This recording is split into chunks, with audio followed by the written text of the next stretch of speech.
Hello and welcome to the Book Club Review. I'm Kate.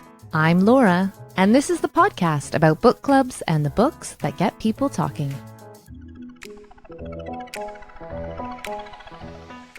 We've got a special episode today in which we talk to comedian, screenwriter, actor and author Rob Delaney about his book, A Heart That Works.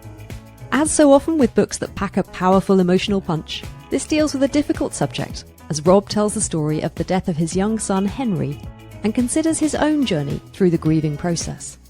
It's also a deeply moving, funny, thought-provoking and altogether wonderful read. Fellow author Kathy Rensenbrink said it feels like a message in a bottle, a dispatch, a communication from the depths of suffering and despair that ultimately brings a message of great hope. And so listen in as Rob and Kate share their stories, which, to forewarn you, do touch on the topics of death, stillbirth and suicide, as well as joy and love and the importance of books as places of emotional refuge, sources of wisdom and pleasure. All that coming up here on the Book Club Review.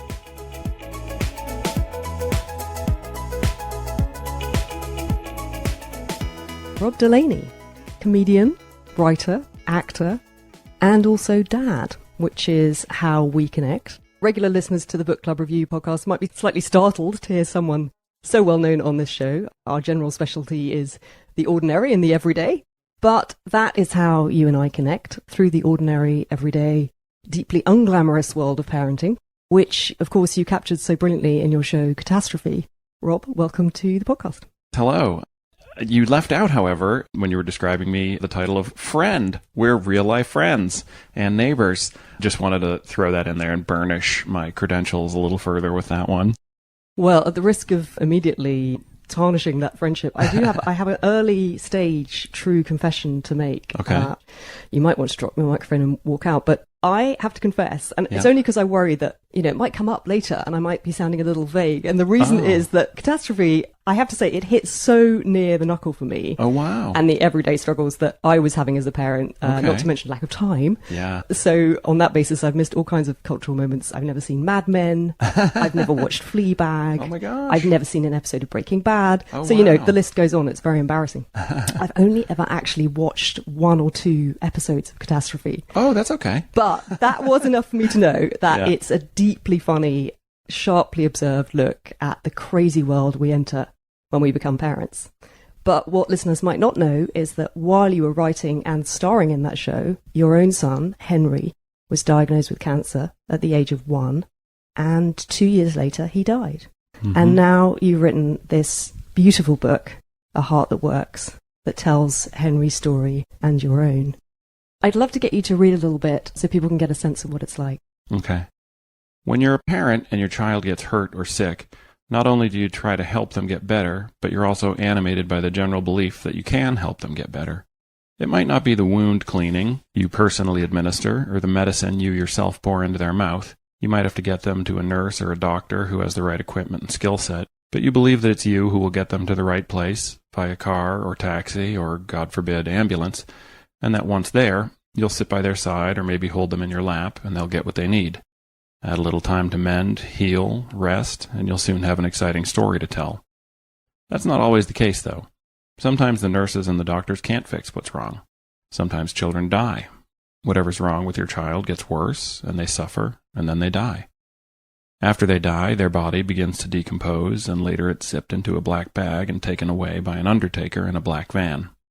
A few days later, your child is buried in a hole in the ground, or cremated in a furnace that incinerates their body into ashes, which you will take back to your house and put on a shelf. You wish you could take a kitchen knife and stick it into yourself near one of your shoulders, and pull it down and across to the hip on the opposite side of your torso. Then you'd tear apart skin, fat, muscle, and viscera, and pull your child out of you again, and kiss them, and hold them, and try frantically to fix what you couldn't fix the first time. But that wouldn't work.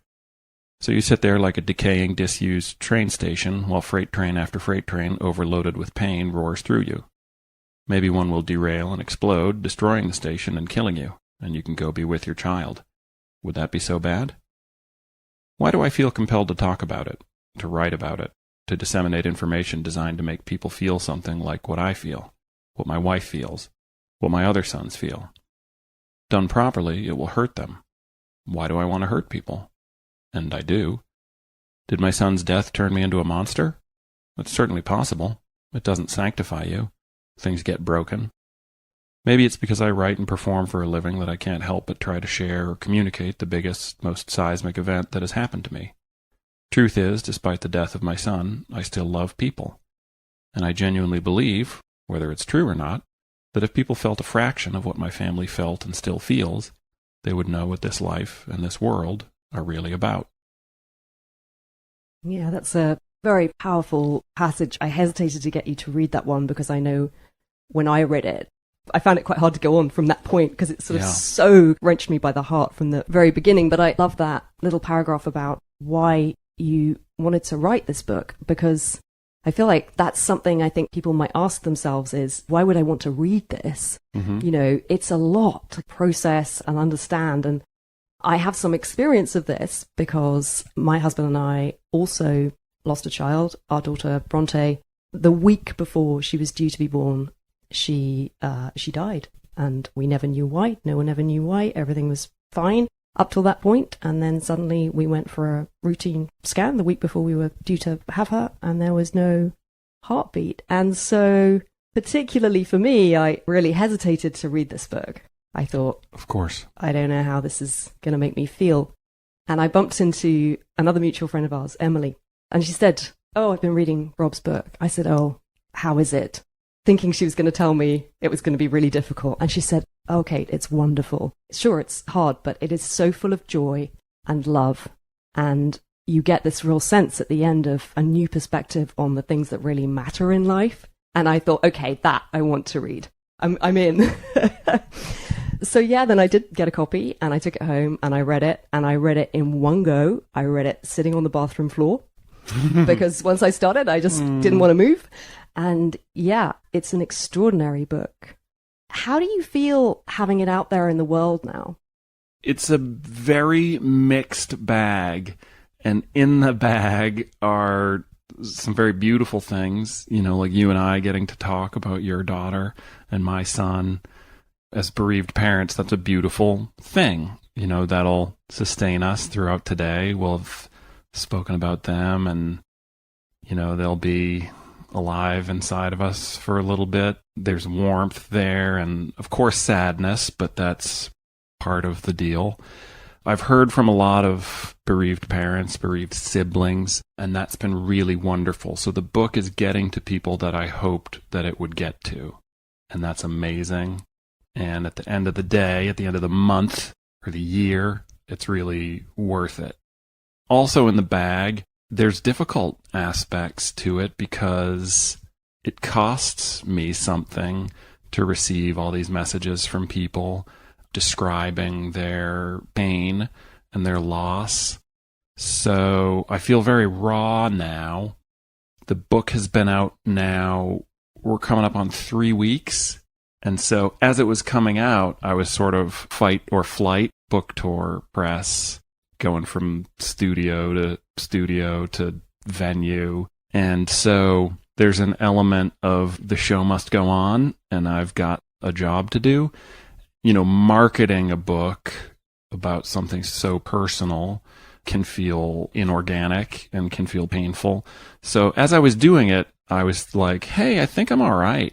But now a couple weeks later, I'm like, ooh, a bit deflated and a little depressed. And I think that's probably the most normal possible thing in the world that could be happening to me. If a friend were telling me that they had written a book like this and that a few weeks after its release, they were feeling empty or sad or isolated or whatever, I would say, yeah, that makes a lot of sense. But of course, since it's myself and my own feelings, I'm like, well, I must be broken or deficient because, you know, we always judge ourselves so harshly. So yeah, it's hard right now, but I figured I could be honest about that with you, and saying it out loud is helpful because I think it makes sense.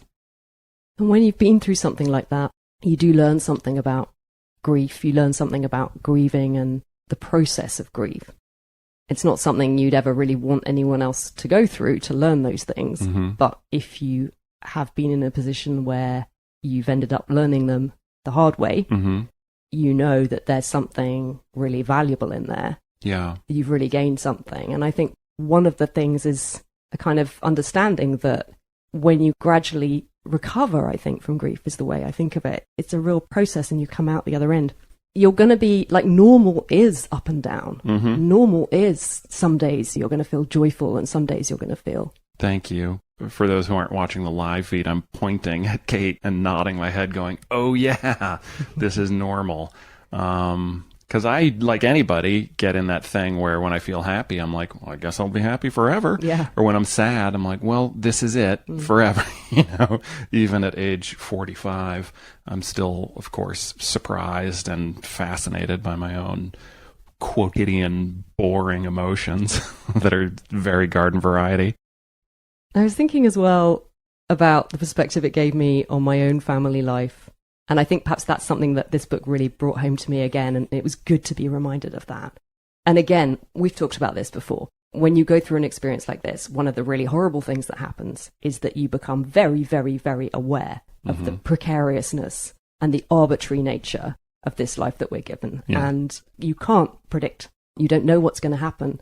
And when you're confronted with something like this, you're left with this unshakable knowledge, the conviction that everything can change in a moment and you can't take anything for granted. And although that's terrifying, it's terrifying. I think one of the things that happens when you're very raw and you're going through that grieving process is that that's all you think about. You're in that world where everything just seems so fragile because you feel like you see through everything. You see through all people's assumptions about life and certainties that everything's going to be fine when you know it's not. Mm-hmm. But it's that sense that you then appreciate those boring everyday moments of life, the little things, and even the wonderful things. It's a cliche, isn't it? But you do have such a sense of the preciousness of the time that you have with your loved ones, the moments that you have in this life. Yeah. And that's something, that's not nothing. Oh, God, yeah. Yeah, it's interesting because I hesitate to apply this word to us, but it does afford you a type of wisdom that does serve you as you move forward and deal with the rest of life's vicissitudes. So you do gain something. I don't want to have it, but once you have it, you do. And it serves you. Yeah. We know things that other people don't in our bones. I think the other thing I have found, and my daughter, it was a different experience because I never really met her. You know, she was a part of me. She was real. She existed, but she didn't. Well, if I could say, I mean, you know, you conceived her and she gestated in the womb that your other daughters grew in, and you dreamed about her playing with your other girls, and they felt her kicking inside your tummy, and you and your husband looked at each other and thought, how wonderful. So I just, you know, allow me to please honor the magnitude and magnificence of her life and value, you know. So you don't have to. Yeah, I mean, because my child existed outside of the womb for some time. You knew her. Can I say her name? Have Bronte, you? yeah. Bronte, thank you.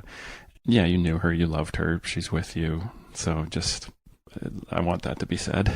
Yeah, no, it's true. She was real and she existed, and I did get to hold her in my arms.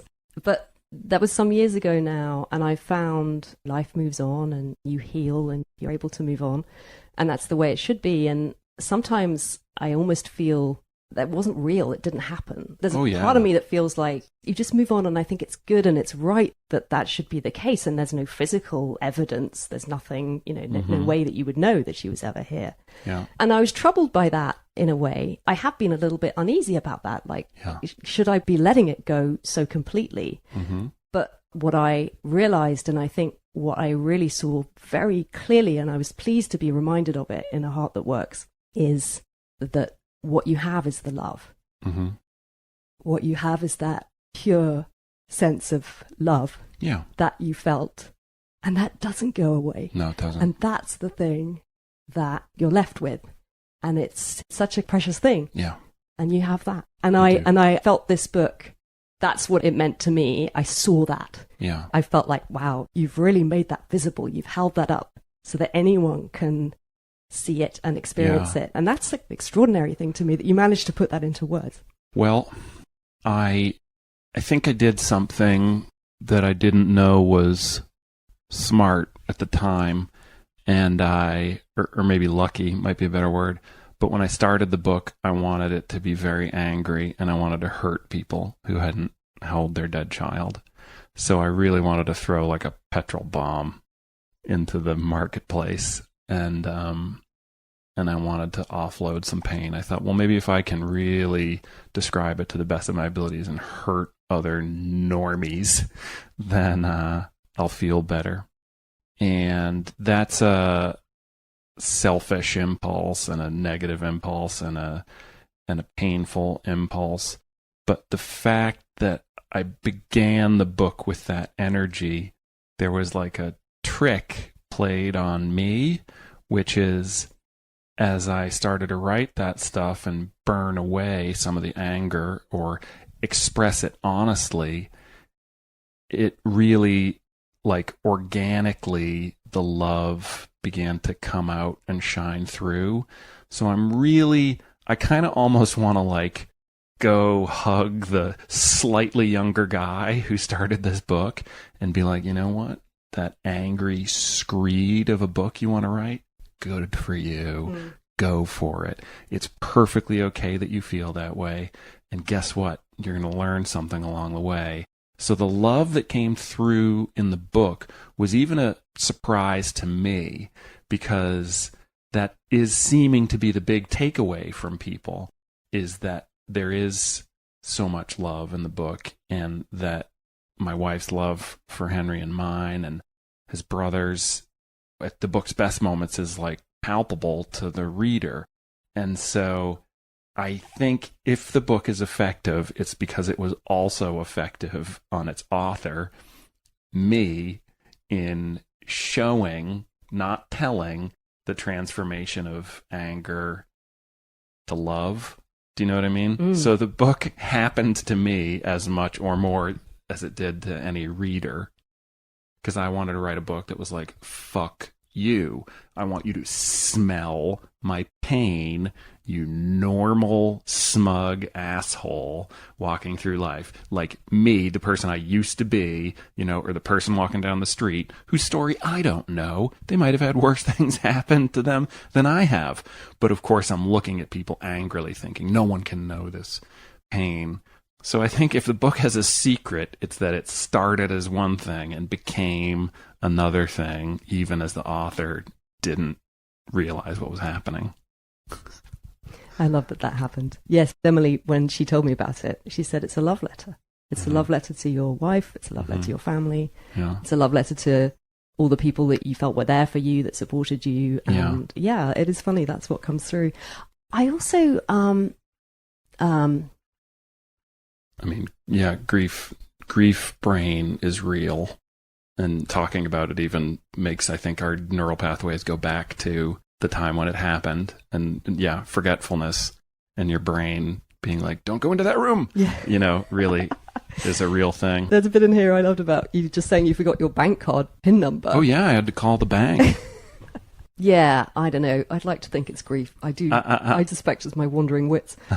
Tell me about some of the literary references that were important to you, because another thing that people might not know about you is that you are also a reader. And in fact, when I first met you, that was the thing that I used to chat to you and your wife about. We were out and about and we would have these great conversations about books. So I knew you were both readers. Well, yeah. I mean, I love to read so very much. I was going to say I read them to sleep. They didn't go to sleep. But all three of my boys who aren't Henry slept in the same bed last night, and I read to them and left with them very awake and squabbling and having fun. But I often do read them to sleep, as does my wife. And then we'll read each other to sleep, and we'll read individually. So books, thank goodness, are a big part of our family, and they've brought me incredible joy and solace over the years. What's funny is, as I was talking about how I wanted the book to be angry, and it is, but then the aftertaste or the shockwaves of it are love.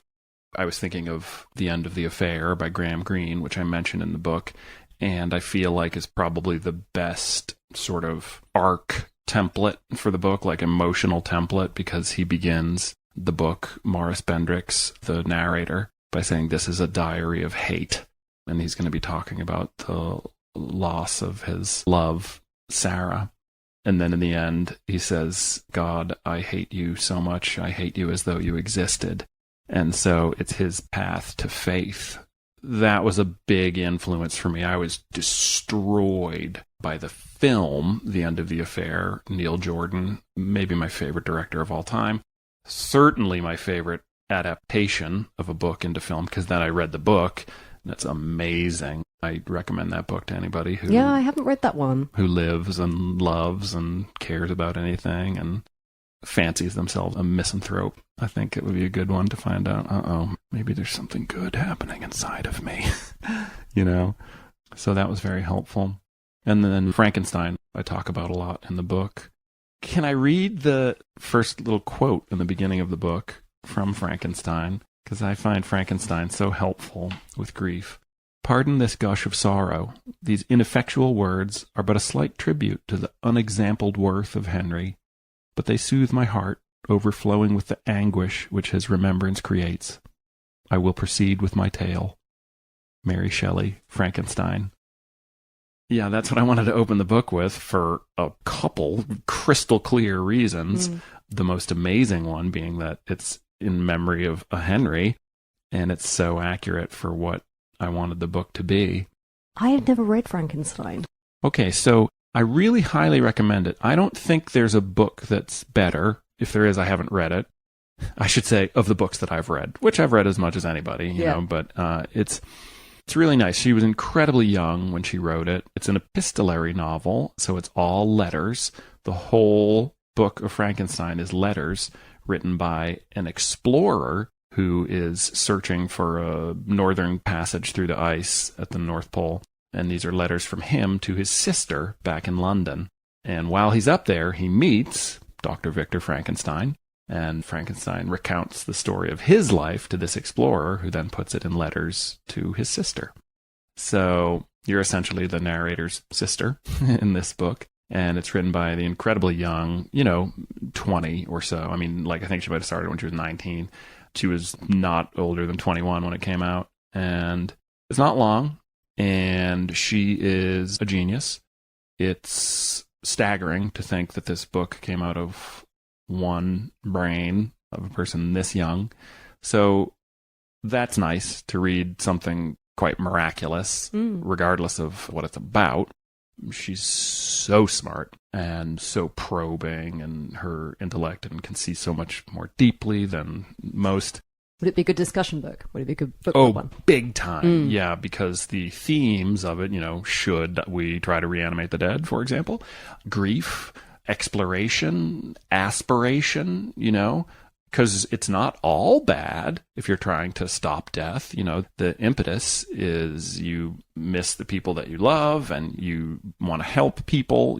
There's goodness in that impulse. It's fundamentally wrong. That's my opinion, but it's a strong one, that we should not try to stop death. That's not a great idea. That's like trying to stop the sun from rising or a wave from crashing on the beach.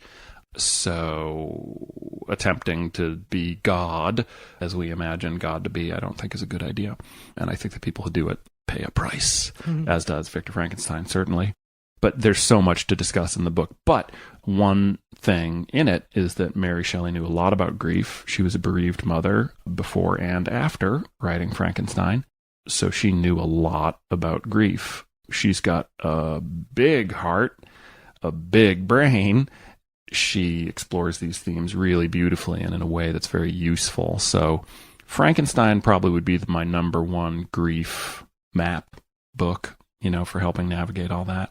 You also mention Joan Didion's book, The Year of Magical Thinking, which feels like it's almost become the classic grief memoir. I have a copy. I tried to read it. I love Joan Didion. Yeah. And I actually couldn't. I sort of got about a third of the way through and just felt like, I'm not ready for this yet. Now, probably I would be. I think then it just got put aside and sort of forgot about it. Yeah. And what was your experience of reading that? with that book, for me, that is not strictly a grief book. Where that became useful to me, that book, because she was old, to say it one way, when she wrote the book, and her husband, who she's writing about, that died, was also old.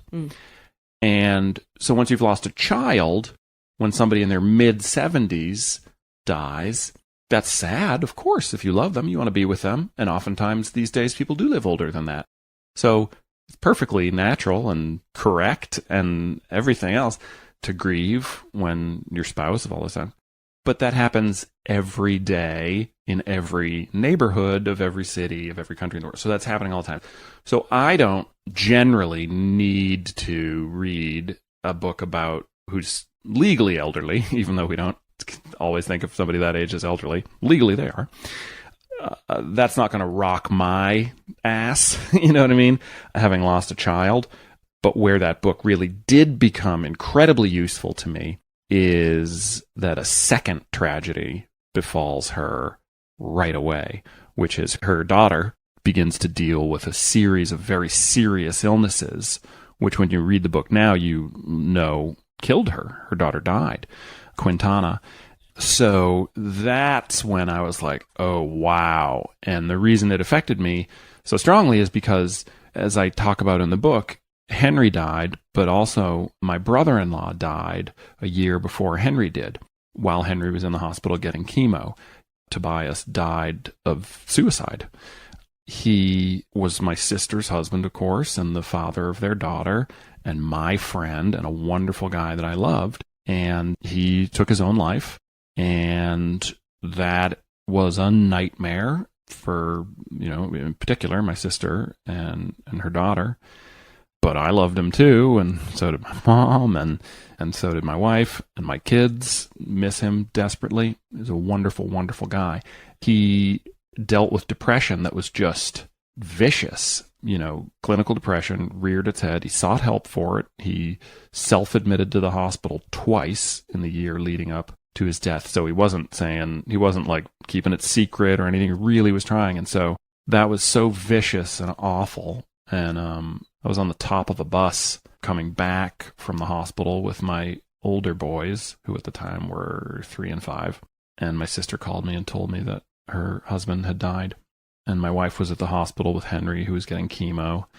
And that was stunning. Of course, it would have been on its own, but the fact that I have just left the hospital where my, at the time, 1-year-old son is receiving chemo for a brain tumor that will later kill him. We don't know definitely that it will yet because the cancer has not returned yet, but, we're prepared for that as a real possibility because it's a horrible type of brain tumor that frequently comes back and kills kids who have it. So that was just shocking, because my sister and I are the two kids. It's us. We don't have any other brothers or sisters. We're very close and have had a great relationship since the moment she was born. And I went into the hospital room with a little koala bear that I gave her. And we've been crazy about each other. I guess, we're 5 years apart. I'm a boy, she's a girl. And so we never competed for anything. We're just always pals.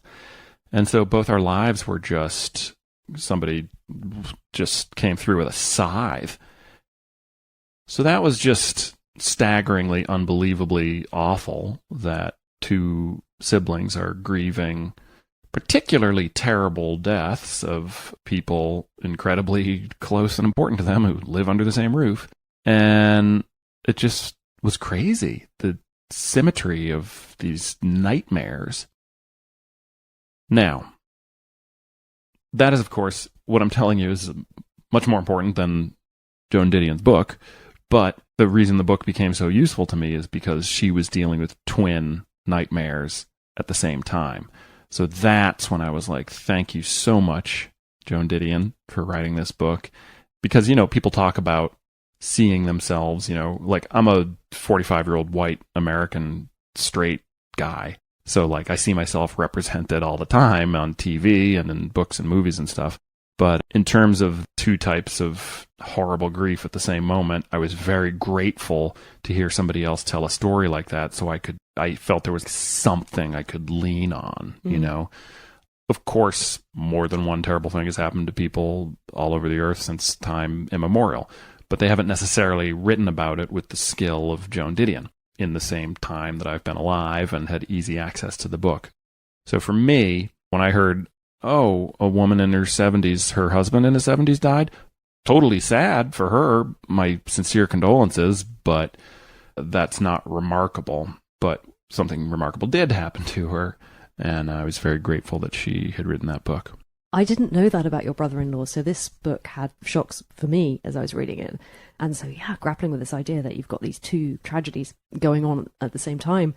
And as I was reading it, you then tell quite a funny story about your mother and your sister in a cafe. Yeah. And they were approached by someone who knew you, a family friend, and he sort of says in a casual way, hey, to your sister, how you doing? And she tells him, doesn't she? Yeah, yeah. And he sort of looks a bit, not knowing what to say, as you do when someone tells you something terrible. And then he's like, well, how's Rob? Rob's doing well, isn't he? I hear he's doing really well. Yeah. And then your mother and your sister look at each other. Yeah. And your mother's like, shall I tell him? Yeah. It's like, well, Rob's son was diagnosed with brain cancer and he's had a horrible operation, and now Rob and his wife are having to deal with, and you talk about the guy just sort of stumbling away. But there's a sort of slight wickedness to that story, which is funny, but also very real. And I just thought it was interesting to me the way that you use humor to kind of punctuate this book. And to me, it felt like they were moments where, as a reader, you could take a breath. You allowed that change of tone that helped it feel balanced. I don't know. I just loved the way that was woven in there. And I'm guessing for you, that's maybe just your very natural way of seeing the world. Well, I mean, I am a comedian, I think, still, ostensibly. And luckily, before I wrote this book, I'd written another book and plenty of pieces for newspapers and magazines and several series of a television program. And so I do now really fundamentally understand the value of giving people like a palate cleanser, because I think it's sort of weird. It's like sometimes the comedy can tenderize you a little bit and then let the next tragic thing hit deeper. And you want to gently and lovingly disorient the reader a little bit sometimes, because readers appreciate that. It's fun to not know what's going to come next. It's fun to go to a buffet and see the things that you would normally get, but then see something like, oh my God, like, wow, they have mango from Senegal? Why? I wouldn't have normally got that, but I'm going to get some Senegalese mango. And you're like, oh my God, this is so good. I thought I was just going to get a ham sandwich, you know what I mean? My usual buffet thing. But it's if you can break it up with stuff like that, I think any viewer, any reader loves that. God knows I do. My wife and I have recently become enamored of the films of an American guy named Jim Cummings. He does this beautifully. He's got 3 films out now. The first one is called Thunder Road, and it is way funnier than whatever funny comedy any listener is thinking about that they recently saw, and way more brutal in its sadness and incredibly human look at grief and despair, all in the same film. And as a result, it's the first film in years that I watched and then watched again the next day. I never do that. We've just been blown away by this guy and his skill at doing that. And it's audience proof. You couldn't, I promise, there's no one that could watch this and not be really moved by it and laugh a lot too. So yeah, that's how I like to do stuff, is spice it up, literally no matter what the subject is or the format, because I think it's a nice thing to do for the person who paid for your book or your movie with money that they earned at their job. You better give them a little flavor. We've talked in the past about a short story writer you really love. That would have been either Lucia Berlin, not Alice Munro. I mean, everybody loves Alice Munro. Yeah, I feel like I'm less interested in Alice Munro because I feel like everybody as a subject to talk about. Yes, exactly. You're less interested because you're more interested because she's the best, but less interested because plenty of people are talking about her. But Lucia Berlin, I didn't know. Yeah, Lucia Berlin is amazing. And what I love about her is, you know, it's hard to sit down and write. And a lot of people whose books we're reading, if it's not their first book, they might have written it in some measure of comfort. You know, they might have had the time to hem and haw and put it down, walk away, come back to it. But Lucia Berlin wrote all her short stories over the years while raising 4 different kids and moving all up and down the Americas, literally from Alaska down to practically Tierra del Fuego, because she grew up, her dad was a mining engineer. He just followed the minerals. So she grew up in crazy circumstances and then continued them in her own adult life, which included serious alcoholism. She would later get sober, raising 4 boys from different dads, and then becoming a teacher. And all that time, she just couldn't stop writing. So she wasn't somebody who was like, you know, I need my clean, well-lighted place to write my books. She got out the typewriter, you know, or the notebook in between feeding and changing kids and working as a nurse and all this stuff. So she couldn't stop herself. So not only are these stories blasting out of her, but she really became a master of the form, and she'll tell a story, my favorite kind of story, where you don't realize the structure and you don't realize the tricks that are being played on you, which aren't egregious. They're just breadcrumbs she knows she's dropping, but I don't. And then later twists it and twists your gut at the end. So just a gifted writer who's often telling stories that are lightly fictionalized from her own fascinating life. So she had amazing raw material that I'm sure would have been very difficult to live through. And the way she writes it and the circumstances under which she wrote it blows my mind. So she's like just this amazing flower that you found in the middle of the forest that had no choice but to share its beauty with the world. And you have some amazing other writers who've blurbed the book. I was very excited to see Lauren Groff said, this book is so rich with grief and love and pain and humour and an incandescent, purifying, flame-throwing wrath. What an unbelievable gift. I mean, that's ridiculous that Lauren Groff read my book. I've read all her books. Yeah. Crazy about her. And I'm so grateful she writes short stories, too, because I love novels. Her latest, Matrix, was amazing. But Florida, her most recent collection of short stories, I can't get enough. So it makes me very excited because, you know, Alice Munro's not really writing anymore. Lucia Berlin is dead. Lauren Groff, I think she's like our age, maybe a little younger, and still writing. Yeah! So we got decades to go with Lauren Groff. If not, I'll be very upset. I think that's partly why everyone was so upset when Hilary Mantel died, because we'd all just sort of blithely assumed that we were going to be getting all these books. And, you know, she was older, but still, I think that was the shock. It was like, oh, what? No more? Oh, big time. Yeah, terrible. She shouldn't have done that. Laura's book club are reading one of her early books at the moment, which is about living in Saudi Arabia with her husband and what life was like out there. And she says it's amazing. Wow. Yeah, so I think we're going to be doing that one for book club.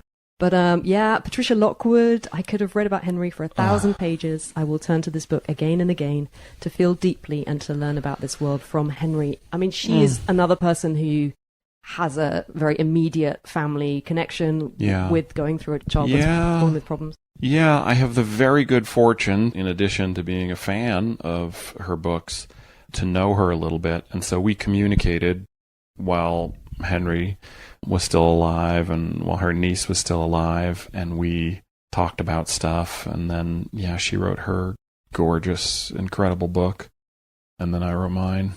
So we chat about what it's like to have books this painful and visceral out there in the world. And so she's a very, very kind person, in addition to being an amazing writer.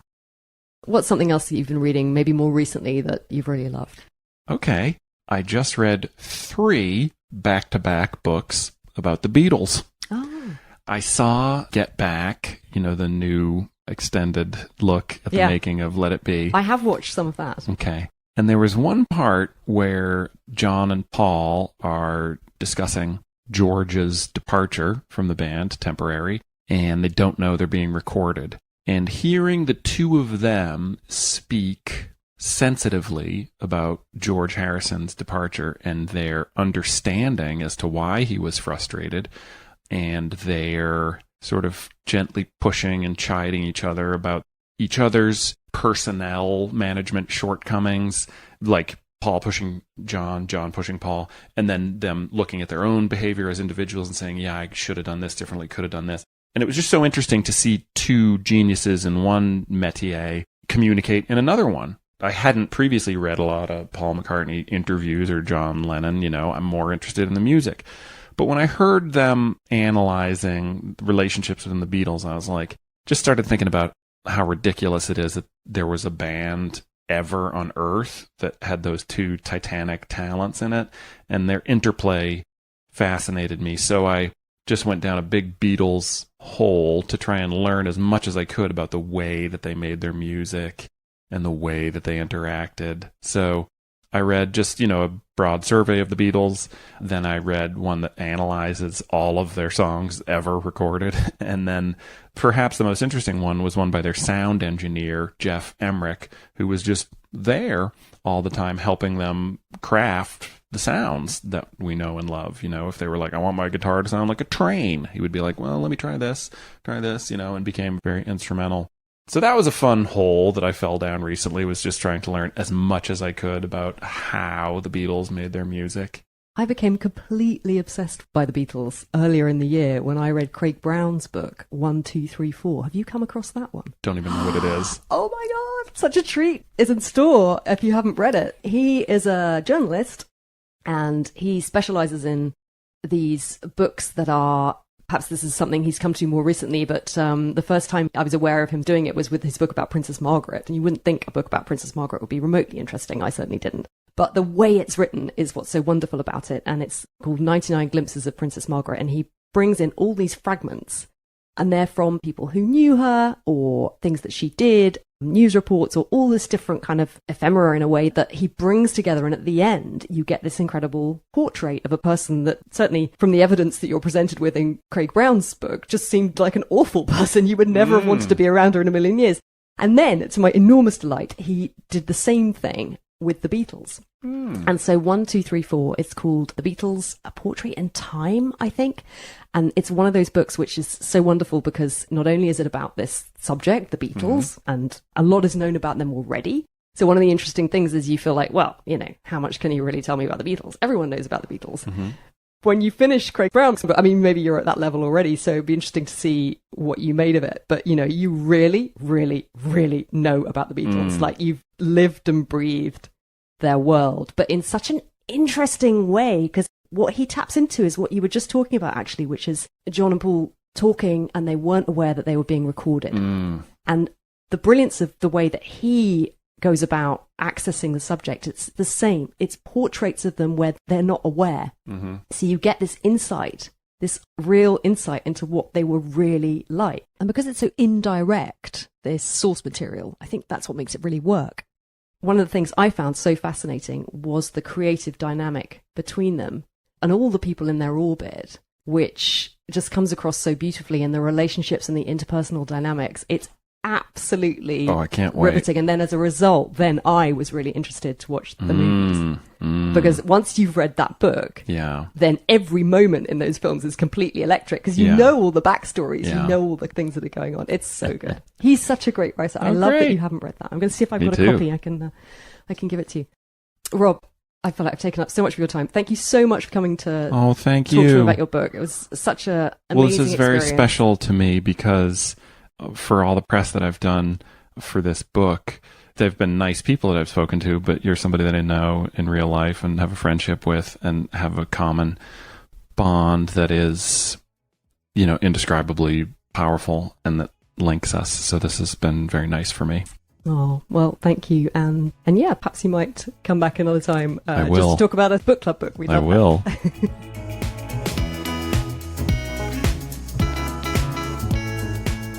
That's nearly it for this episode. In the book, Rob mentions 2 charities, the Rainbow Trust and Noah's Ark Hospice, both of which provide emotional and practical support to families who have a child with a life-threatening or terminal illness. Links are in the show notes if you'd like to find out more and support them. You'll also find details of all the books mentioned in the show notes and on our website, thebookclubreview.co.uk. That's also the place to find the episode transcript and comments forum, where you can let us know any thoughts you have on the subject or share book recommendations. We especially love to get those. You'll also find our archive of over 100 other episodes to listen to there, from our recent Booker Prize special to sparky book club debates. To keep up with Rob, you can find him on Twitter and Instagram at Rob Delaney. If you'd like to see what we're up to between episodes, you can follow us on Instagram at Book Club Review Podcast or on Twitter at Book Club RVW Pod. You can also always drop us a line at thebookclubreview@gmail.com. And if you're not already, why not subscribe to us wherever you get your podcasts and never miss an episode. If you like what we do, please do take a moment to rate and review the show, which helps people find us. Better yet, tell your friends and let people know about us on social media. We love to reach new ears. That's it for now. Thanks for listening and happy reading.